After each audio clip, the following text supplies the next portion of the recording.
In his Livro do Desassossego, the Portuguese poet Fernando Pessoa wrestled with a very specific kind of exhaustion.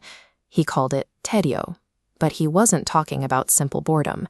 For Pessoa, tédio was a profound loss of meaning, an absence of self that washes over you when you live in a sprawling, modern metropolis. It is a uniquely modern tragedy. You are born into a society that promises total individual emancipation, but instead it delivers a crushing web of systemic obligations and economic survival. And this feeling of disillusionment amplifies the further you physically move away from the seats of political and economic power. The geographic center hoards the wealth and the influence, leaving the margins to navigate the decay. But when the political center entirely abandons its periphery, that heavy tédio doesn't just sit there. Left to ferment in isolation, it forces a community to define its own value. When nobody is coming to save you, self-creation becomes the only path forward. In the early 1980s, Brazil seemed poised to break free from that exact disillusionment. Emerging from 2 decades of a brutal military dictatorship, millions of citizens poured into the streets, electric with the hope of a democratic transition and the right to finally vote. That initial democratic hope collided immediately with a severe economic reality. The following years brought aggressive hyperinflation and deep urban decay, driving a massive wedge between affluent urban centers and the sprawling, underfunded neighborhoods on the periphery. For the working-class families living miles outside the power corridors of Brasilia, Rio de Janeiro, or São Paulo, the transition to democracy felt largely theoretical. Their geographic and political isolation remained intact. Waiting for the center's promises to materialize is not a viable strategy for survival. Left with broken promises and severe isolation, those living on the margins had to manufacture their own visibility. Over the next 40 years, this environment birthed 2 distinct generations of marginal artistic rebellion. The first major wave arrived entirely through sound. The previous generation of musicians had processed the country's shifts through bossa nova, but the post-dictatorship rock boom discarded that polite optimism. They traded acoustic guitars for heavy distortion and raw frustration. Punk and rock bands in the 1980s weaponized invisible airwaves.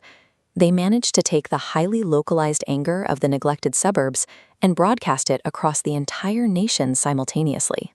Musicians like Herbert Viana, frontman for Os Paralamas do Sucesso, used this massive new platform to issue scathing critiques of the reality on the ground. In tracks like O Beco, he documented the violence of the urban periphery, forcing the comfortable center to listen to the streets they ignored. The band Engenheiros do Hawaii coined a phrase that perfectly summarized this era of geographic and political isolation. They called it being longe demais das capitais, too far from the capitals. You can hear it in the voice of Renato Russo screaming into a microphone. This was an entire generation that felt trapped, caught between the oppressive laws of the past and the absence of a promised future. The sonic rebellion of the 1980s was a warning siren broadcasted to the political center, demanding they acknowledge the forgotten edges. Fast forward to the present day, the feeling of being longe demais hasn't vanished from these neighborhoods. But the artistic medium of resistance has evolved. This map shows the stark reality of environmental racism in modern Brazil.